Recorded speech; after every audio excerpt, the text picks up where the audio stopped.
Hey guys, it's Ocean Breezer 325 here. We are back. First of all, I'd like to apologize for not making my premiere yesterday. My alarm just did not want to go off, but I will definitely be here. I will definitely be at my premiere currently that is airing right now. Anyway, this is the Sinop guide. So the Sinop is the Tier 6 Russian tech tree battleship. She is an amazing battleship. I wouldn't recommend the Russian line for newer or potato players, although I should have probably thought about that before I did that, because I'm pretty much a potato. But, I mean, the Russian line is really fun to play with. I believe their Russian AP is 1 1/4 penetration capabilities, since it is the increased AP penetration. The Russian battleships hit like trucks. Which is for better or for worse. You'll definitely get more overpens in the Russian battleships, and against other battleships, you're gonna wreck house, as you'll see later on in this match. And also, the AP does some really decent damage against destroyers. Even though they're mostly overpens, you can still get decent salvos with your guns off destroyers. And also, the HE on this Sinop hurts as well. I think I've death strike 2 destroyers already, so yeah, the Sinops are overall really good battleship. I think it is a huge upgrade from the Ismail. Not to say the Ismail isn't good, it's just a very unique and very fragile ship. Again, the Sinop is the same way. It's actually the entire line, but I'd say out of all of them, the Ismail is the worst, since your turret traverse angles or your firing angles are not as good, or pretty bad. So it really helps when all your firepower is located at the front of your ship, like the Sinop, because you're 2 forward batteries and then the 1 at their rear, so you don't really have to show that much broadside. Right here, this is actually a crazy part. We got 3 cruisers pushing in this flank, which is kind of shocking. I almost never see anybody push on this map, so I decided to focus the Nuremberg first, since he probably has he's getting the closest, and he is the greatest torpedo threat at the moment. So you'll see me absolutely slap this Nuremberg for a Citadel and his engine deleted for an easy 16k salvo. So here I'm definitely trying to play more of a supportive role. I don't want to push in and just delete myself here. Trying to deal damage and trying to delete 1 cruiser at a time, which is actually the better tactic, especially when there's 3 of them. So I told my team to finish off the Nuremberg, and then obviously the Nuremberg is almost dead, so then I go for the Helena here. Again, trying to help my team and use my firepower elsewhere. There's no point of me hitting the Nuremberg again, but yes, Helena, he is done for. Helena just got absolutely deleted there. Again, the Nuremberg also died here, so that gives us a significant advantage on this side, which is eventually a video I'd like to make for how to play battleships and exactly how to use your salvos most effectively. Unfortunately, not yet, but anyway. I'm over here chasing a Miyoku, which is actually a mistake here. I should definitely be pushing into this cap right now instead of aiming for the Miyoku, but the Miyoku is also gone with the Citadel. So you can definitely see the trend here of just absolutely slaughtering ships with the Sinop. So I think the Sinop's an amazing ship.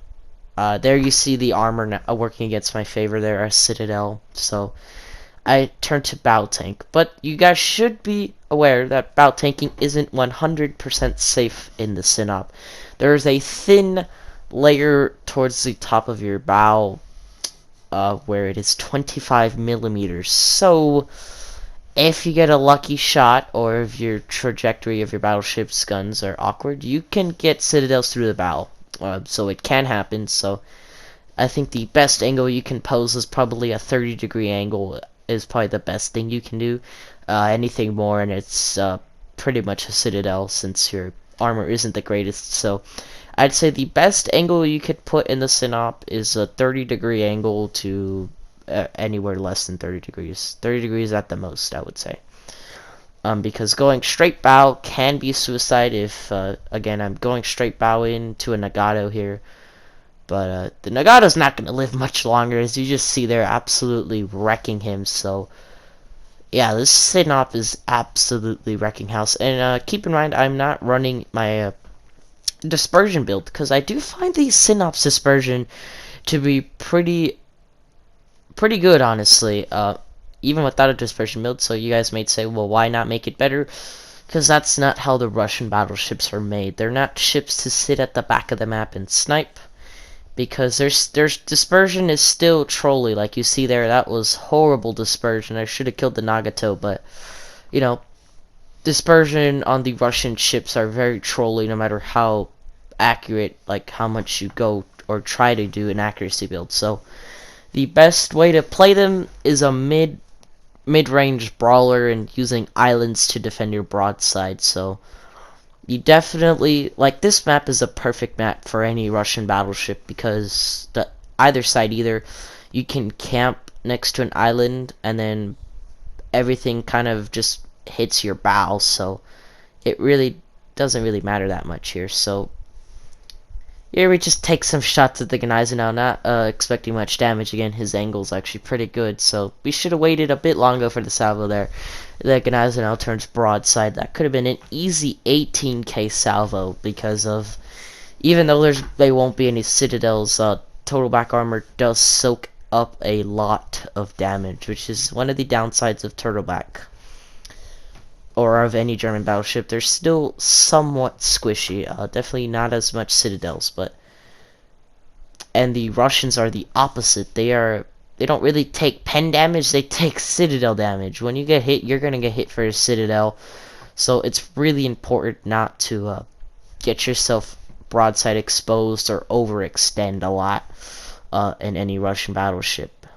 Unless you're in the Ganget. The Ganget is just an incredibly just complex ship. I don't even know how to describe the Ganget. It's probably one of the best tier 3 battleships in the game. Just the way the armor works on that ship is just ridiculous. So that's like the only one where you can kind of push forward, but again, that's probably for a different video. But yeah, I do like the Sinop a lot. I definitely think that you guys will. I mean, the Russian line can be friendly to new players, but if you're a more veteran player trying to pick a line right now that you haven't done already, and you haven't done the Russian battleship line, this is a really good line to get yourself in. If you're a newer player, you might gain a lot of experience with either the British or Russian line. So if you're looking for that, then I'd suggest the Russian line if you want to gain a load of experience, or the British line as well. If you're looking for an easy time, I'd probably pick the Japanese battleships or the American battleships. So it's honestly up to your opinion. There's really no wrong answer, but for those of you guys who are looking for a more challenge, I guess, to beginning of your World of Warships, and the Russian battleship line and the British line are definitely the more challenging ships, and those are ironically the two ship lines that I have chosen to start with first. I did go down the British tech tree line, and I am in love with the Vanguard. I know most people will disagree with me, but there are many qualities that make the Vanguard such a great tier 7 battleship that I should go over with for next week's video, I believe, unless I am able to sneak into the recording room again. Because again, I was only planning to make the Massachusetts video, but obviously I'm here again with the Sinop guide. But yes, you could clearly see that damage output, though. Just ridiculous amounts of damage. 84k damage, and the death strike on that poor Helena. Yeah, that guy just, yep, he went bye-bye. Yeah, that Helena, yeah. This Ismail here, this is obviously another Russian ship here. This was an absolute retarded mistake. So I think I do overmatch his bow armor, but the trajectory of my guns, which are really good for just open water combat, which is ironically something you never want to really be in with any Russian battleship. again, besides the Gangit is like it's just the weirdest Russian battleship in the line. I'm telling you, it literally throws so many. It confuses you kind of because of just the way it plays. You would imagine that tier 3 battleships is the way it's gonna go after that, but that's not at all true. I think the Peter and the Ismail is probably like some of the harder part of the grind. Once you pass the Ismail, once you get a fully maxed Ismail, it's really fun to play. But until then, it's really hard. Actually, this is unfortunate. I probably should have loaded HE, but again, I wasn't ready for the mask because there was still an Ismail live. So now I'm gonna go ahead and switch to HE. So yeah, an absolutely killer match, 89k. I average around 100k in the Sinop. So yes, this ship is amazing at tier 6 and one of the better Russian battleships. I can't wait to unlock Flat, and I can't wait to see you guys until the next video. Thank you guys for riding the waves of Ocean Breezer.